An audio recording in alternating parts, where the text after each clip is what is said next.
I'm Tim Zajkowski. The premise of this show is simple.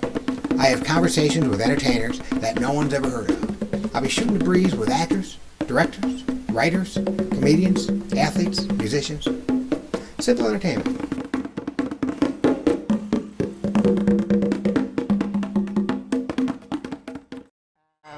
Hi, welcome to Anybody Who Ain't Anybody. Today we're at Joey's Kickers in Livonia. We're here with a couple of comic buddies of mine, and I'd like to thank Mike. What's your last name, Mike? Ledin. Mike Ledin. We're long-time buddies. I love this man. We make out sometimes. And then we have Norm Stulz. Good to see you again, Nice to Timmy. see you, Norm. Oh, yeah. And Mike, I know Mike better than you, probably. It's possible. You know, it's been a long time since I've seen him. Well, you don't get to really know somebody until you're in the shower.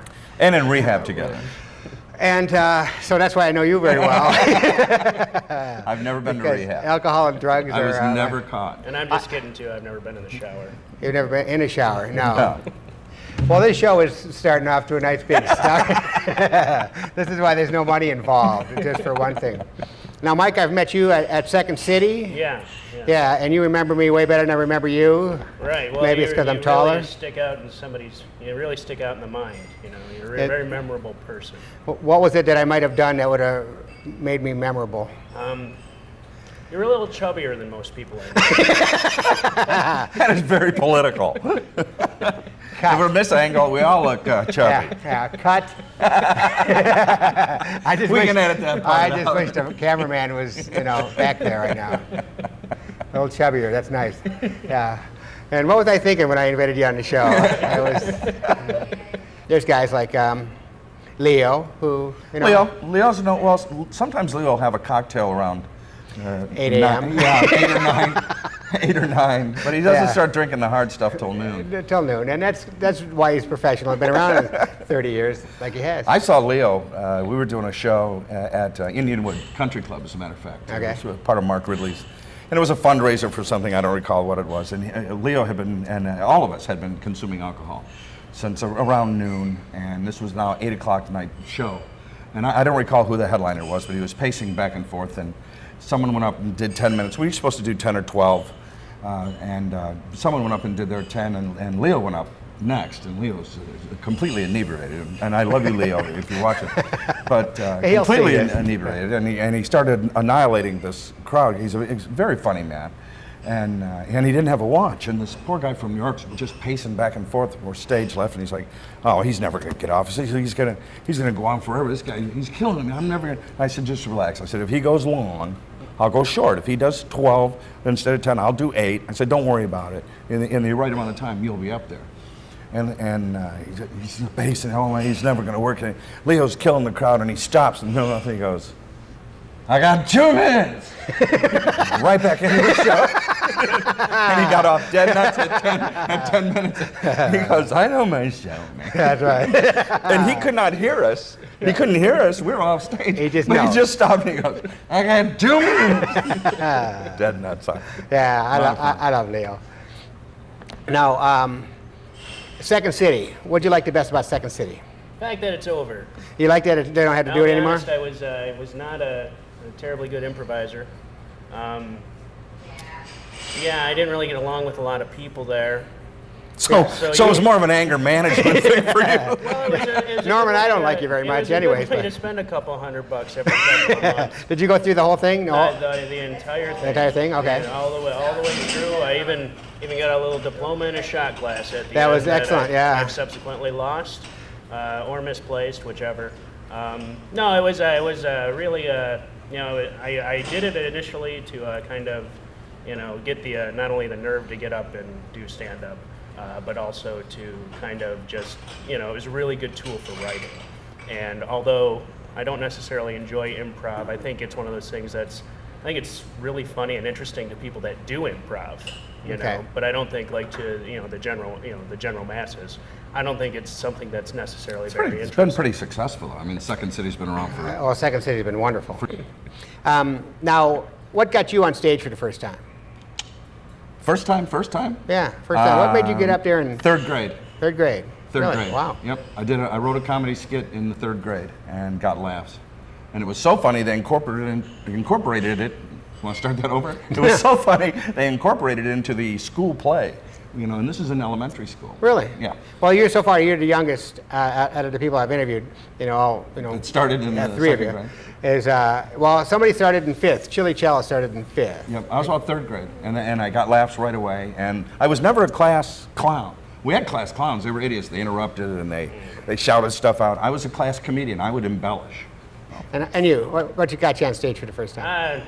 Honestly, like many comedians, except I suppose I'm different because I'll admit it. I'm inherently broken on the inside, and I need attention from people that don't know me or like me at all. And there was a point in my life. I'm sorry, but that wasn't supposed to be funny, was it? Hey, man. This is honesty. Hey, man, shut up. I'm sorry. You're Okay, a dented so can. in other words. You're inherently broken. There was a point in my life too where I thought that if I were to be able to get up on stage and be funny, that women would like me. It was misguided, as you guys know. Yeah. Yeah. We are not the rock stars that No. we. That is. No, that's- I had out one to be. time a young lady, I was working, in fact, there was a band and they had taken a break and I was working, they were getting back on stage and a beautiful woman came up and handed me a note and I felt so, excited about it and she said, make sure the drummer gets this. So my wife Sharon travels with me. She's going to be here tonight. She comes to all the shows with me. She's been on tour with me for years. She wants me to quit dating completely. It's really cutting down on Wow, my that's action. pretty selfish, Well, I'm a happily married man. I want the world to know that. Especially your wife who's listening. She's somewhere. over there with the rifle. Yeah, you got the little crosshairs. Here's on your another forehead. tip to you young guys out there. Never, ever, even if you think it's a good idea, send your wife to that handgun safety class. You don't need her to know how to use weapons. No, Just a tip from Norm to you. What I found was difficult was initially I wrote all my material from the perspective of a single guy, Yes. And so every time I met a girl, I was like, she's nice, but is she worth rewriting everything? And most of them are not. That's very funny. And how long you been doing professionally? How long you been in I started in 1981. 1981 professionally. 1981. Yeah. Okay, so Started professionally in 81 at 26 years? Ridley's. Yeah, 26 years. At Ridley's. I started at Mark Ridley's. Yep. A lot of guys got started at Ridley's. Yeah. I never, first time I called, I had somebody come up to me after a show and say, you're very funny, you should go to Mark Ridley's. I said, well, should I go see it or should I go do it? And he said, well, you should go see it because they're professionals, comedians. I said, oh, okay. And so I called. I happened to call Ridley's, and the girl said, do you want a slot? And I didn't know what a slot was. You wanna- yeah, lay I down. said, sure, Yeah, lay down. I'll have a slot. I didn't know what a slot was, but I said, yeah, I'll take a slot. She said, spell your name, so I spelled it, and she said, call me Monday at noon. And so I called her Monday at noon, and she said, you go on at 11:50, and you get 10 minutes. And I went down the steps, and there was a sign that said $3 cover, so I got $3 out. And I gave it to the guy, John Green was his name, and John says, I said, I'm supposed to do some time, and he goes, oh, then you don't have to pay. And he gave me my money back, and I thought, man, I've already made $3. You already profited I on had this. $3. And I went to the back, and I met Tim Allen was there. Oh, no way. And Leo Dufour, Tim Lilly, just a bunch of guys from that era. And I went up and did 10 minutes, and I got laughs, and I called the next week, and they invited me back. And this time, I didn't even get my $3 out. You got experience. I wanted went to down that step like, hey, hey, how's it going? Hey, John? No, how's it going? But I got better times, and the third week I went, and there's a new guy at the door. And I was like, oh, maybe this John guy, who I only met 2 times, was lying, so I got my $3 out. And I said, I'm Norm Stulz, and he says, oh, I heard of you. And I said, oh, really, are you new here? He goes, I'm Mark Ridley, I've been on vacation for 2 weeks. So the very first thing I heard was, are you the new guy? Because I had now a total of 30 minutes experience. That's right. So you know show business. Well, you know what? I'd like to thank both you guys. Mike, thank you for being on the show. Norm, It's been a my blast. pleasure. Thanks. So anyway, thank you very much. My pleasure. And thank you very much, and we'll see you next time. Bye now. Bye. All right.